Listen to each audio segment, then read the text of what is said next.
अस्सलाम वालेकुम, welcome to my YouTube family. उम्मीद करती हूँ सब ठीक ठाक होंगे। अल्हम्दुलिल्लाह मैं भी बिल्कुल ठीक ठाक हूँ। आज हम बना रहे हैं जी Chinese pakora recipe. Ramzan series का एपिसोड नंबर 8 है ये, और रोज़ा है माशाल्लाह से 19वां। तो बहुत लेट वीडियोज़ है भाई, मेरी डांट लगाओ। एक्चुअली मैं बहुत ज़्यादा बिजी हूँ, इस वजह से मैं वीडियोज़ अपलोड नहीं कर पा रही। आज हम बनाएंगे जी चाइनीज़ पकोड़ा, क्रिस्पी क्रंची लजीज। इसे आपने एक दफ़ा बना लेना तो आपके घर वाले ये कहेंगे कि आपने एक दफ़ा जो पकोड़े बना के खिलाए थे ना, वो अब रोज़ाना बनने चाहिए, क्योंकि मेरे घर में ऐसा ही होता है। जब मैं ये बना लूँ तो फिर उसके बाद मुझे पूरे रमज़ान ही बनाने पड़ जाते हैं।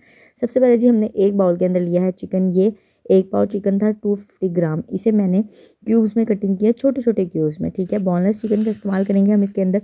उसके बाद जी हमारी जाएंगी वेजेस। हमने सबसे पहले आलू लिए। सारी सब्जियों की कटिंग हमने जूलियन कटिंग में करनी है, लेकिन बहुत ज़्यादा बारीक जूलियन नहीं करना, थोड़ा सा मोटा रखना है, ठीक है। तो हमने सबसे पहले जी ऐड कर दी शिमला मिर्च और आलू। उसके बाद हमने ली है जी गाजर, ऑरेंज वाली। ये एक एक मुट्ठी इतनी सारी चीज़ें, तो आप देख लीजिएगा कितना बैटर बना और कितने सारे पकोड़े बने। आप अपनी फैमिली के अफराद के हिसाब से इसको इजीली बना सकते हैं। बंद गोभी जी मुझे ज़्यादा लग रही थी, इसलिए मैंने थोड़ी सी बचा ली। उसके बाद मैंने 2 अदद प्याज थे, वो भी स्लाइस कट हुए थे, वो भी ऐड कर दिए, ठीक है। सिंपल सी जी हमने नॉर्मल सब्जियों की तरह डालना है। और आलू मुझे यहाँ पे कम लग रहे थे तो मैंने वो भी डाल दिए। बाकी सब्जियाँ आपने डालनी है टेस्ट के लिए, लेकिन आलू और प्याज जो हैं वो पकोड़ों की ज़िंदगी है। मतलब पकोड़े कहते हैं ये आलू और प्याज को है, तो वो आपने थोड़ा सा ज़्यादा रखना है, ठीक है। उसके बाद मैंने पालक मुट्ठी भर के डाल दिया था काट के। उसके बाद जी हमने हरी मिर्च, हरा धनिया और पुदीना, ये सारी चीज़ें भी काट के इसके अंदर ऐड कर दी। ये सारी चीज़ हमारी वेजिटेबल्स होगी। उसके बाद जी हम ले रहे हैं यहाँ पे बेसन। मैंने चम्मच के हिसाब से बेसन लिया था, यहाँ पे 5 से 6 टेबल स्पून, ठीक है। इसको हमने अच्छे तरीके से छान के फिर ऐड करना है। उसके बाद जी स्पाइसेस की बारी है। हमने लिया है यहाँ पे 1/2 टीस्पून सॉल्ट, क्योंकि इसके अंदर सॉसेस का इस्तेमाल होगा तो हम सॉल्ट का इस्तेमाल कम करेंगे। उसके बाद रेड मिर्च पाउडर गया है जी 1 टीस्पून के हिसाब से मैंने सारे स्पाइसेस डाले थे। 1 टीस्पून रेड मिर्च, थोड़ा सा यहाँ पे मैंने ऑरिगानो डाला था। 2 से 3 चुटकी। हम लोग चाइनीज़ पकौड़ा बना रहे हैं तो इसके अंदर स्पाइसेस थोड़े से डिफरेंट है, इसी वजह से इसका टेस्ट बहुत डिफरेंट और बहुत मज़ेदार आता है। उसके बाद जी हमने डाली है कुटी हुई मिर्चें 1 टीस्पून, मैंने 1 टीस्पून के हिसाब से डाला था। उसके बाद हमने डालना है धनिया। साबुत धनिया को हमने कूट के डालना है, पिसा हुआ नहीं डालना। उसके बाद गया जी ज़ीरा पाउडर। उसके बाद गया है गरम मसाला पाउडर और चाट मसाला। मैंने सारी चीज़ें 1 टीस्पून डाला है, बहुत भर भर के टीस्पून नहीं लेना, नॉर्मल साइज़ का लेना। उसके बाद जी यहाँ पे गई सोया सॉस 2 से 3 टीस्पून। उसके बाद गई है जी चिली सॉस। चिली सॉस ले लें, हॉट सॉस ले लें, एक ही बात होती है, ठीक है। मतलब टेस्ट थोड़ा सा फ़र्क होता है, लेकिन कई दफ़ा ना चिली सॉस कह दो तो वो मिलती नहीं है, फिर जी हॉट सॉस लिखा होता है उसके ऊपर, तो बड़ी कन्फ्यूजन हो जाती है। तो जो भी आपके पास हो आप उसे डाल दें। उसके बाद हमने जो बेसन डाल के रखा था ना, हमने सारी सब्जियों को मिक्स करके ना चिकन को बेसन के साथ रख देना है बिना पानी डाले। अगर आपकी अफ्तारी में टाइम है और आप ये मैरिनेशन पहले तैयार करके रख रहे हैं तो आप पानी नहीं डालेंगे। ये जो पानी वाला स्टेप मैं इस वीडियो में दिखा रही हूँ, ये आपने उस वक्त करना है जब आपने पकोड़ों को फ्राई करना है। हाथ के ज़रिए से छिट्टा डाल डाल के पानी डालें, जितनी रिक्वायरमेंट है उतनी, बहुत सारा पानी एकदम नहीं डालना है। इस तरह का कुछ हमें बैटर चाहिए जो आप देख रहे हैं, ठीक है।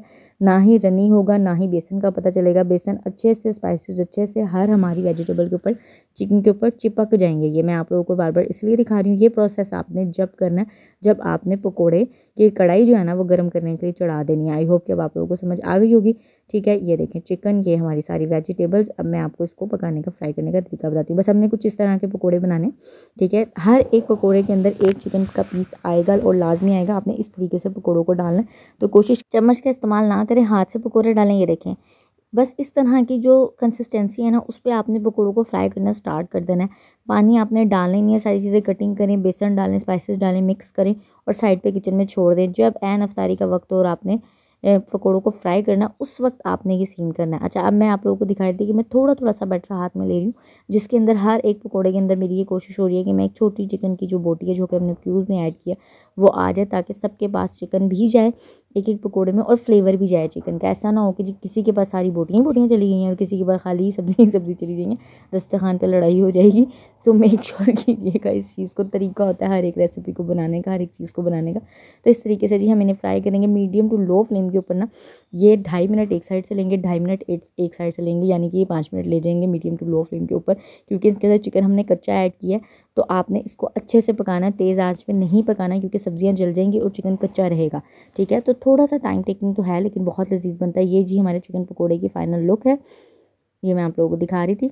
फिर मेरे पास टाइम कम रह गया, मैंने साथ में एक फ्राई पैन चढ़ा दिया, उसके अंदर भी मैंने पकोड़े डाल दिए। दूसरी तरफ मैंने जो है कढ़ाई रखी हुई थी ताकि पकोड़े ज़रा जल्दी जल्दी बन जाए, क्योंकि मैं आज काफ़ी तरह के पकोड़े बनाए थे और आप लोगों ने मैंने वीडियोज़ रिकॉर्ड किए। इंशाल्लाह आएंगी, दुआ करें कि मुझे तौफीक हो जाए कि मैं एडिट के वीडियोज़ डाल दूँ।